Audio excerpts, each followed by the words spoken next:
Okay, I got some issues with this fan and I needed to show you.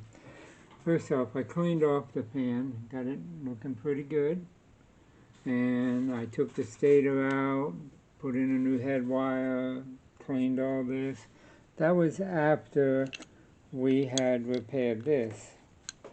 And when we repaired this, I could build that up a little bit more. I'm not really worried about the outside so much. We built it up really thick in there, and that worked great. And this is the piece that you sent me that was broken off, and we repaired that, and it looks great. And looking at it, it looks intact. Everything looks good. Until I went to put it on, and then I seen the issue. Now this is a lot cleaner than it was. When it came, it was pretty dark. You couldn't see what I'm about to show you. You probably can't see it now. It looks pretty good. However, if I take these two screws out here, you'll see the issue. And I'll try to do this with one hand.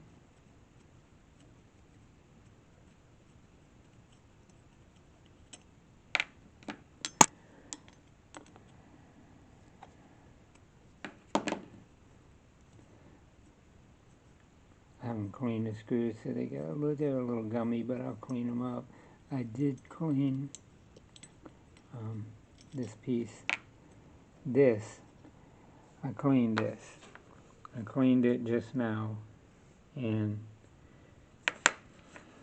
it was as dark as that, so it was unnoticeable. But this is not complete. This looks complete, but it's not complete. I don't know if you can tell, but this edge has some damage here and here. When I went to put it on this piece, the gearbox, which I haven't finished cleaning out yet, I noticed a couple things. I noticed that there was something wrong here. And that's when I looked at this in detail and found this. This actually broke off here.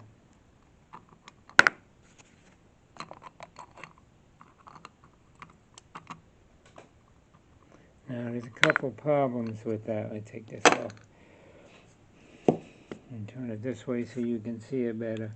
This broke right off here. And it goes like that. Not only did it break off there, which is a real issue, obviously this fan fell. It cracked it here. You can probably see that hairline crack there, which opened up a little bit. And you can see it there, inside there. Let me get the light in there. See it? You can see that crack goes right through there. So this here twisted down from here where it cracked through. And so that got smashed, and so as a result, this cover no longer fits on there correctly. It fits here. I cleaned out some of the junk and I got it on for better, but you can see where that piece broke off. It's not working, and even right here it's not working. And so I can probably get that in there, but that's not the biggest problem. The biggest problem is this gearbox, even without the gears in it, it's only got one gear in it, is really heavy. It weighs about a pound or close to it. There is no way that I can go ahead and attach this back on with 2-part epoxy, but there's no way that this is going to hold the weight of all of that without coming undone here.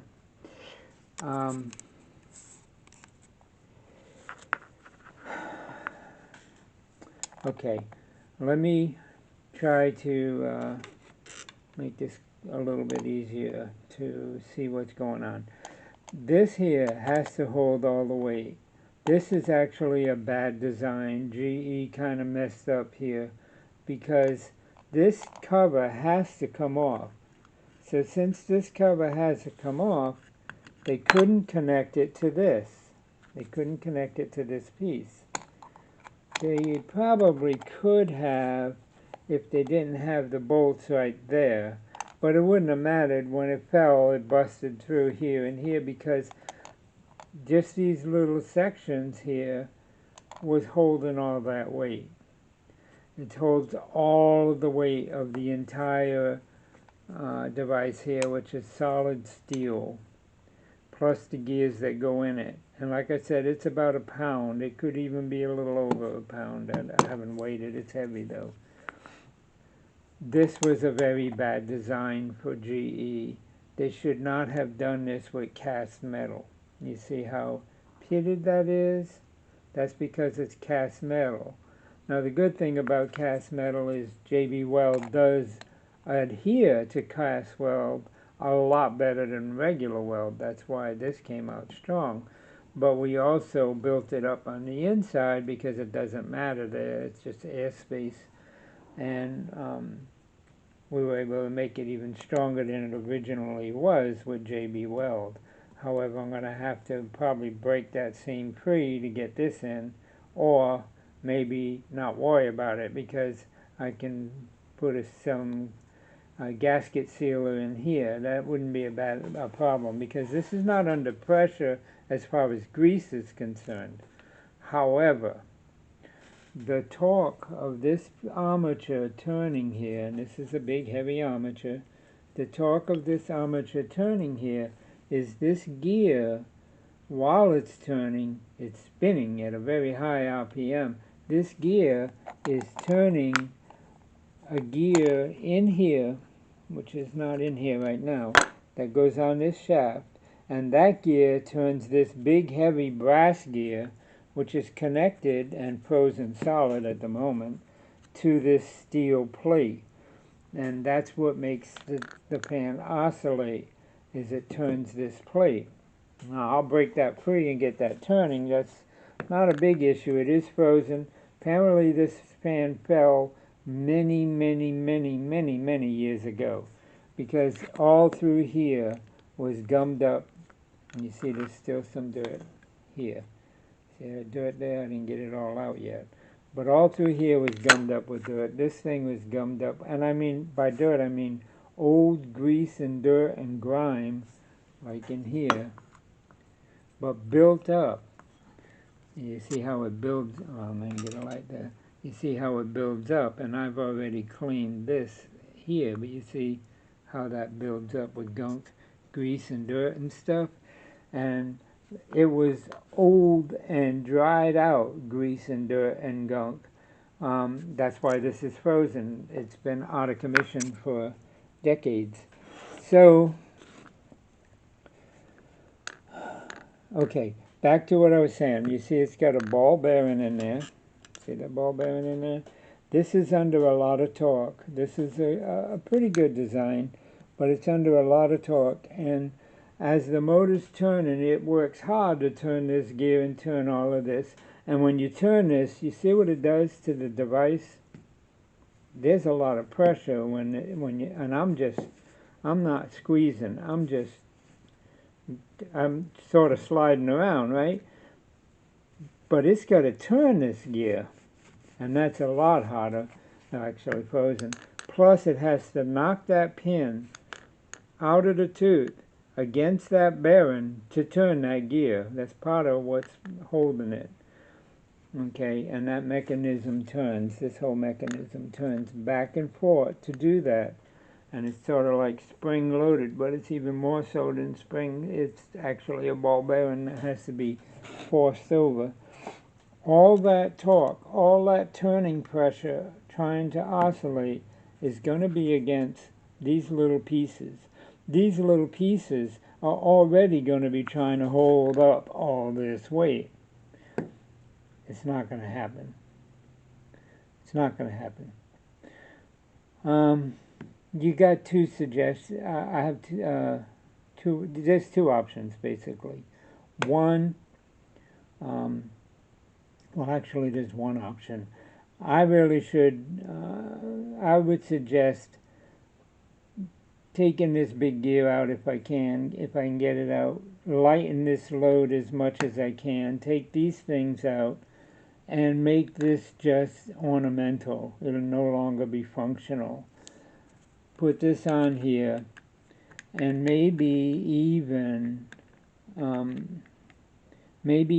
put some, since this is broken, maybe not even glue that on there per se, but put some rock hard, some 2-part epoxy here, so that it attaches under this, where it goes, under here, to hold the weight. In other words, it would stick to the back wall here, to this wall.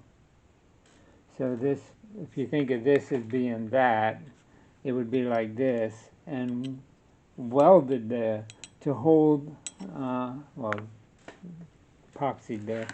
I wouldn't weld it, but epoxy to hold the weight without all the extra gears and stuff, just to hold it there.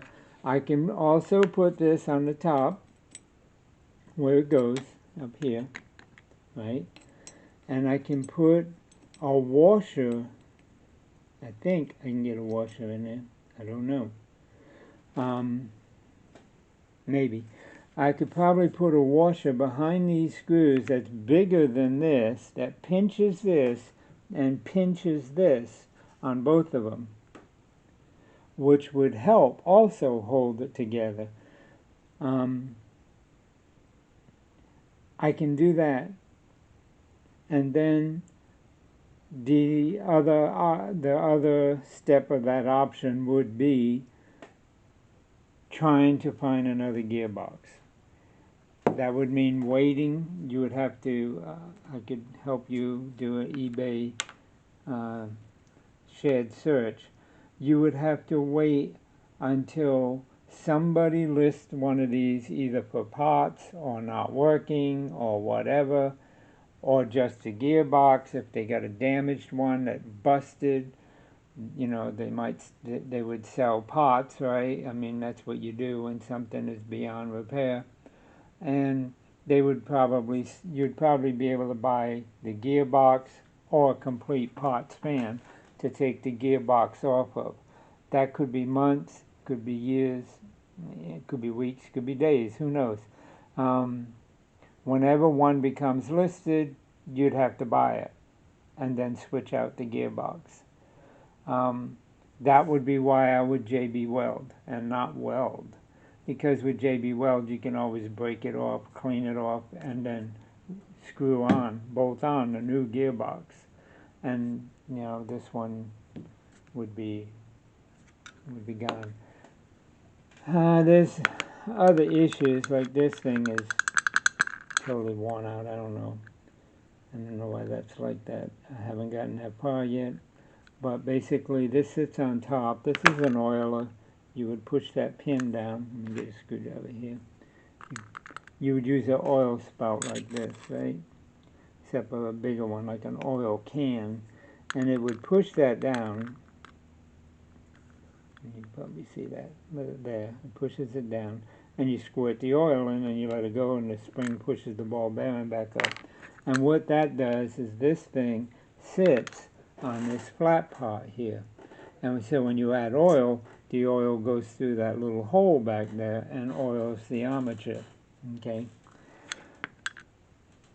It's going to get a lot of lubrication just from grease up here normally when it's functioning correctly. And that's why this is not a big deal. But this seems awfully loose. It seems to me, and maybe I need to look at that again. My helper, you know, cleaned it out, and this looks threaded. So maybe there's a gear in here that screws into to tighten it up. I don't know. I haven't checked that far yet. I just wanted to make you aware of this issue, but that's not a big deal. Even if I have to fasten that down like that, I can do that. You'd still be able to oil it. It would still function.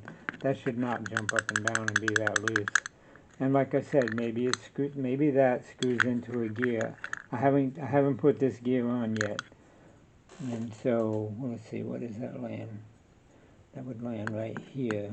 No, it don't screw into a gear. Oh, maybe when it's screwed in here, just the pressure holds it up. That's probably it. It just holds it there when you bolt that on there. It sits on there like that. This fan suffered a serious fall.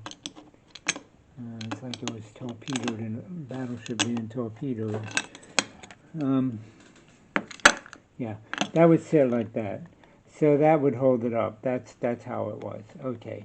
It's just a little loose, probably from wobbling around over the years. It kind of loosened up. But again, I can seal that. So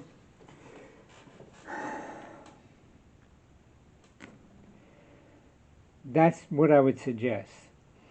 The other option is I go ahead and I JB weld this back on here, still use washers on the screws to try to pinch those areas and hold this together. Go ahead and reassemble it, put the grease in it, and it should, it might work, it might oscillate, it might be okay. Might last a day, might not last, I might not even be able to get it to work. It may last months, it may last years. But that's a lot of weight for JB Weld to hold up. And that was a really dumb design for GE to put all that weight on just those two little areas. And that's what they did. But that's not what hurt it. It probably would have lasted forever had the fan not fallen. Somewhere along the way, this fan fell backwards, or something smashed into it. And that's what busted this, broke this.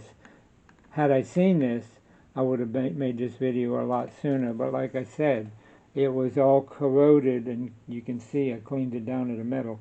It was all corroded and mounted under here, which is the bottom of the motor, and it was the same color, and it was just not obvious, right?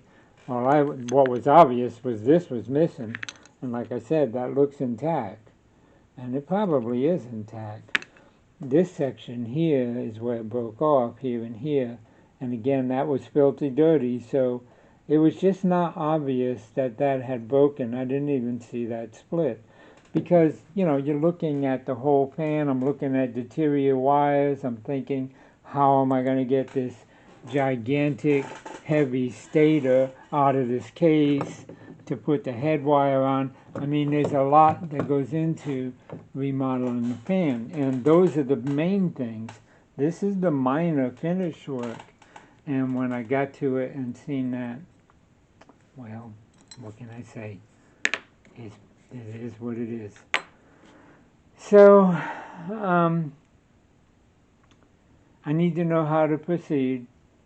I need to, if you could just call me after you watch this video and let me know, do you want me to try to gut this? It'll still be there. I can even, I'll clean it up and get this wheel functional so that you'd still be able to turn the fan. I mean, this is an awesome fan. It's a Geiger counter design. This here, this ring, which is under here, sits in here and pivots this way, right? And then the fan sits in that and pivots opposite for oscillating. This thing is so heavy, I'm trying to get to that ring so I can show it to you. And that's the new head wire. It sits like this. It's got this amazing drive assembly here. You see all those teeth? I'm going to move this back. See that? That's all cast metal. That's amazing. I mean, this is just, and these grooves here, they're controlled by this shaft. You pull this out, which is hard to do, and you can adjust it. See, that comes in and out. See that? So it's on a tight spring. you pull that out and you can tilt this, and then the pin slides back into whichever one of these channels you want to adjust the fan up and down, and this allows it to turn left and right, and it's on these amazingly beautiful brass fixtures to adjust that, and then it's got a screw at the top to lock it in, to lock the fan in, the motor in. The pivot's on that pivot down there, and this pivot here goes into the top of the motor as you screw that down, and then it's got a lock screw to hold that in place so it don't get loose. I mean, it's an incredible design, amazing piece, definitely strong oscillator arm. They used a gigantic bolt. They did everything perfect on this. Spring-loaded armature shaft. Well, it's not spring-loaded, but it's a tight bushing. It's very nice. I mean, no play in that shaft. And then when they got to the oscillator box, they did this.